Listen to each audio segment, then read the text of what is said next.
أعوذ بالله من الشيطان الرجيم. بسم الله الرحمن الرحيم. ألم تر إلى الملأ من بني إسرائيل من بعد موسى إذ قالوا لنبي لهم ابعث لنا ملكا نقاتل في سبيل الله قال هل عصيتم إن كتب عليكم القتال ألا تقاتلوا قالوا وما لنا ألا نقاتل في سبيل الله وقد أخرجنا من ديارنا وأبنائنا فلما كتب عليهم القتال تولوا إلا قليلا منهم والله عليم بالظالمين. صدق اللہ العظیم. محترم سامعین، آج کے سوگ میں ہم سورۃ بقرہ آیت نمبر 246 سے 248 تک پڑھیں گے. یہ پارہ نمبر 2 کا رکوع نمبر 16 ہے. اللہ تعالیٰ ارشاد فرماتا ہے، علم ترا، کیا آپ نے نہیں دیکھا اے میرے نبی. یہ یاد رکھے، علم ترا یہ علم تعلم کے معنی میں ہے، یعنی کیا آپ نے نہیں دیکھا، تو مطلب یہ ہے کہ کیا آپ کو معلوم نہیں. کیونکہ دیکھنا دو طریقوں پر ہوتا ہے، ایک آنکھ کا دیکھنا اور ایک دل کا دیکھنا. تو آنکھ کا دیکھنا یہ تو نظر ہے، اور دل کا دیکھنا یہ علم ہے اور جاننا ہے. تو یہاں علم ترا بمعنی علم تعلم ہے. علم ترا، کیا تو نے نہیں دیکھا، یعنی کیا آپ کو معلوم نہیں. الی الملأ، ان سرداروں کی طرف. ملا کا معنی ہے بھرا ہوا ہونا، پر ہونا، فل ہونا. تو سردار چونکہ روب داب اور مال و دولت سے بھرا ہوا ہوتا ہے، یا ان کو دیکھ کر دوسروں کی آنکھیں روب اور ہیبت سے بھر جاتی ہے، تو اس وجہ سے ان کو ملا کہتے ہیں. الی الملأ، کیا آپ نے نہیں دیکھا ان سرداروں کی طرف. من بنی اسرائیل، جو بنی اسرائیل میں سے تھے. من بعد موسیٰ، موسیٰ علیہ السلام کے بعد. یعنی یہ واقعہ موسیٰ علیہ السلام کے وفات کے بہت عرصہ بعد ہوا. تقریباً 1000 سال پہلے موسیٰ علیہ السلام سے 1000 سال بعد، اور عیسیٰ علیہ السلام سے 1000 سال پہلے یہ واقعہ ہوا. اذ قالوا لنبی لہم، جب انہوں نے اپنے نبی سے فرمایا، ابعث لنا ملکن، مقرر کیجئے ہمارے لیے ایک سردار. ملکن ایک بادشاہ، ایک امیر، ایک سپہ سالار. ان کا نبی کون تھا؟ قرآن نے صراحتاً اس کا نام نہیں لیا. تاریخ روایات کے مطابق اس کا نام شموئیل علیہ السلام ہے یا شمعون علیہ السلام ہے، جو بنی اسرائیل کے پیغمبر ہے. تو انہوں نے اپنے نبی سے کہا، ابعث لنا ملکن، ہمارے لیے مقرر کیجئے ملکن ایک بادشاہ یا ایک امیر. نقاتل فی سبیل اللہ، کہ ہم لڑے اللہ کی راہ میں. قال، تو اس پیغمبر نے فرمایا ان سے، یعنی ان کو تجربہ تھا اس قوم کی نافرمانی کا اور ان کے طور طریقوں کا. حل عصیتم، کیا ایسا قریب نہیں. ان کتب علیکم القتال، کہ اگر تم پر جہاد فرض ہو جائے، اللہ تقاتلوا، تو تم نہ لڑو. قالوا، تو انہوں نے کہا، وما لنا، اور ہمیں کیا عذر ہے. اللہ نقاتل فی سبیل اللہ، کہ ہم نہ لڑیں گے اللہ کی راہ میں. یعنی ہم ضرور لڑیں گے، کیونکہ اس کی ایک بہت بڑی وجہ ہے، وہ یہ ہے وقد اخرجنا، کیونکہ ہمیں نکالا گیا. وقد اخرجنا، حالانکہ ہم کو تحقیق نکالا گیا. من دیارنا، اپنے گھروں سے، یعنی اپنے وطن سے. وابنائنا، اور اپنے بیٹوں سے. فلما کتب علیہم القتال، پر جب ان پر جہاد فرض ہو گیا. تولوا، تو انہوں نے منہ پھیرا. الا قلیلا منہم، سوائے تھوڑے سے لوگوں کے ان میں سے. یہ تقریباً 313 تھے، جیسے کہ غزوہ بدر کی تعداد تھی. واللہ علیم بالظالمین، اور اللہ ایسے ظالموں کو خوب جانتا ہے. وقال لهم نبیہم، اور فرمایا ان سے نبیہم، ان کے نبی نے. شموئیل علیہ السلام یا یوشع یا شمون علیہ السلام نے. ان اللہ، بے شک اللہ نے. قد بعث لکم، مقرر کیا تمہارے لیے. طالوت، حضرت طالوت کو. ملکن، سردار. یہ یعقوب علیہ السلام کے پوتوں میں سے تھا. یہ یعقوب علیہ السلام کے بیٹے بنیامین کے نسل میں سے تھا. قالوا، تو وہ کہنے لگے، انا یکون لہ الملک، انا کیسے، یکون ہو سکتی ہے، لہو اس کے لیے، الملک بادشاہی، علینا ہم پر. ونحن احق بالملک، حالانکہ ہم زیادہ حقدار ہے بادشاہی کے، منہ اس سے. ولم یؤت سعۃ من المال، اور اسے تو مال میں کشادگی بھی نہیں دی گئی، وہ تو سرمایہ دار بھی نہیں ہے، اور خاندان بادشاہی میں بھی سی نہیں ہے. قال ان اللہ اصطفاہ، تو اس پیغمبر نے فرمایا بے شک اللہ نے اس کو چن لیا ہے علیکم، تم پر. کہ اصل بات یہ ہے کہ اللہ نے اسے چنا ہے، تو بس جب اللہ کسی کو چن لے تو یہ کافی ہیں. اور باقی سرمایہ داری اور بادشاہی کے خاندان سے ہونا، تو یہ دونوں صفات غیر ضروری ہے. دو صفات اور ہے اس میں.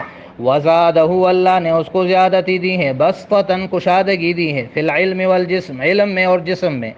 وہ اس کے پاس علم زیادہ ہے اور اس کے پاس جسمانی طاقت زیادہ ہے. واللہ یؤتی ملکہ، اور اللہ دیتا ہے اپنی بادشاہی، من یشاء، جس کو چاہتا ہے. واللہ واسع علیم، اور اللہ بڑا فراخی دینے والا اور بڑا جاننے والا ہے. وقال لهم نبیہم، اور فرمایا ان سے ان کے نبی نے، شموئیل علیہ السلام یا شمعون علیہ السلام یا یوشع علیہ السلام، ان آیت ملکہ، کہ بے شک اس کے بادشاہی کی نشانی، ان یہ ہے، یاتیکم التابوت، کہ تمہارے پاس وہ صندوق آئے گا. ایک خاص صندوق تھا جو بنی اسرائیل میں چلا آ رہا تھا اور دشمن نے اس کو چھین لیا تھا. تو کہتے ہیں اس کی نشانی یہ ہے کہ وہ صندوق تمہارے پاس واپس آ جائے گا. فیہ سکینۃ، کہ اس میں سکینہ ہے، من ربکم، تمہارے رب کی طرف سے. یعنی ایسا سامان ہے جسے دیکھ کر تمہارے دل کو اس کی بادشاہی پر اطمینان ہو جائے گا. وَبَقِيَّةٌ مِّمَّا تَرَكَ، اور کچھ باقی ماندہ چیزیں ہیں، یعنی کچھ تبرکات ہے، مما ترک آل موسیٰ، جو چھوڑے ہیں موسیٰ علیہ السلام کے خاندان نے، وآل ہارون، اور ہارون علیہ السلام کے خاندان نے، تحملہ الملائکہ، کہ فرشتے اس کو اٹھائے ہوئے ہوں گے. ان فی ذلک لآیۃ لکم، بے شک اس میں بڑی نشانی ہے تمہارے لیے، ان کنتم مومنین، اگر تم مومن ہو. محترم سامعین، آج کے سوگ میں جہاد کی طرف ترغیب ہے، اور مسلمانوں کو بنی اسرائیل کے ایک قوم کا واقعہ بیان کیا گیا ہے کہ اس سے مسلمانوں کو تقویت اور شوق ہو جہاد کا. یہ واقعہ حضرت عیسیٰ علیہ السلام سے 1000 سال پہلے آیا، اور یہ اس وقت کا واقعہ ہے کہ داؤد علیہ السلام وہاں پر موجود تھا، اور طالوت اور جالوت یہ دو اور نام ہے اس واقعے میں. تو اللہ تعالیٰ نے یہ واقعہ مسلمانوں کو بیان کیا، اور اس واقعے کے اندر بہت ساری ہدایات دی مسلمانوں کو، اور بہت ساری ترغیبات دی جہاد کے. جیسے کہ اللہ نے فرمایا کہ جب انہوں نے اپنے نبی سے کہا کہ ہمارے لیے ایک بادشاہ مقرر کرے کہ ہم لڑے اللہ کے راستے میں، تو پیغمبر نے فرمایا کہ ایسا نہ ہو کہ پھر تم جہاد نہ کرو، کیونکہ اس کو ان کا تجربہ ہو چکا تھا. تو اس میں صحابہ کرام کو یہ ترغیب ہے کہ اگر تم پر جہاد فرض ہو جائے تو کہیں تم بھی بنی اسرائیل کی طرح پھر جہاد سے منہ نہ موڑو. تو انہوں نے جواب میں یہ کہا کہ ہمیں ہمارے وطن سے اور ہمارے گھروں سے نکالا گیا ہے، تو ہم کیوں نہیں لڑیں گے. تو اس سے معلوم ہوا کہ اپنے وطن کے لیے لڑنا یہ بھی جہاد فی سبیل اللہ ہے، اور یہ بھی جہاد کے زمرے میں شامل ہے. اپنے وطن کی حفاظت اور اسلامی وطن کو واپس حاصل کرنے کے لیے لڑنا یہ بھی جہاد فی سبیل اللہ ہے. پھر اللہ فرماتا ہے کہ ایسا ہی ہوا جیسے کہ پیغمبر نے کہا تھا کہ جب جہاد فرض ہوا تو سب نے منہ پھیرا سوائے تھوڑے سے لوگوں کے. یہ آگے تفصیلاً یہ واقعہ آ رہا ہے، یہاں اجمالاً مختصراً بیان کیا گیا. یہ جو تھوڑے سے لوگ تھے ان کی تعداد 313 ہے، جو غزوہ بدر میں مسلمانوں کی تعداد ہیں. ان کے نبی نے ان سے کہا کہ اللہ نے تمہاری دعا قبول کر لی اور طالوت کو بادشاہ مقرر کیا. طالوت بنیامین کا بیٹا تھا، اور بنیامین یعقوب علیہ السلام کا بیٹا تھا. تو یہ ایک غریب آدمی تھا، لیکن علم اس کے پاس تھا، اور جسمانی طاقتیں جو اس وقت جہاد کے لیے بہت ضروری چیزیں تھیں، جہاد کا ان کے ٹیکنیکس اور جہاد کے لیے جسمانی پھرتی، یہ ساری چیزیں اس میں موجود تھیں.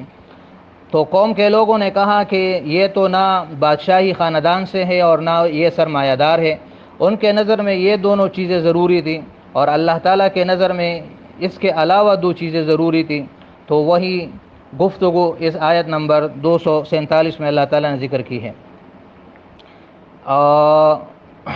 تو یہاں آیت نمبر 247 میں ایک اور بات بیان کی گئی جو بہت اہم ہے، کہ پیغمبر نے اس سے فرمایا کہ طالوت کی بادشاہی جو ہے یہ اللہ نے اس کو بادشاہی کے لیے چن لیا ہے. تو جب اللہ کسی کو چن لیتا ہے تو پھر اس میں یہ دیکھنے کی کوئی ضرورت نہیں ہے کہ آیا وہ شاہی خاندان سے ہے یا نہیں، یا اس کے پاس سرمایہ ہے یا نہیں.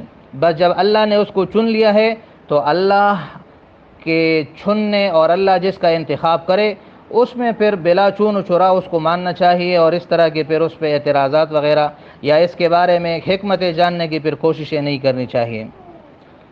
پھر انہوں نے کہا کہ اچھا اس کی کوئی نشانی اگر ہمارے پاس آ جائے، تو ان کے نبی نے ان سے فرمایا کہ نشانی یہ ہے کہ وہ تابوت، وہ صندوق جو ایک لکڑی سے بنا ہوا تھا، اور عمالقہ جو اس وقت ایک طاقتور قوم تھی اور جنہوں نے ان کے ملک پہ قبضہ کیا تھا اور ان کے بچوں کو غلام بنایا تھا اور ان سے ان کا وطن چھینا تھا، تو انہوں نے اس صندوق کو بھی چھین لیا تھا۔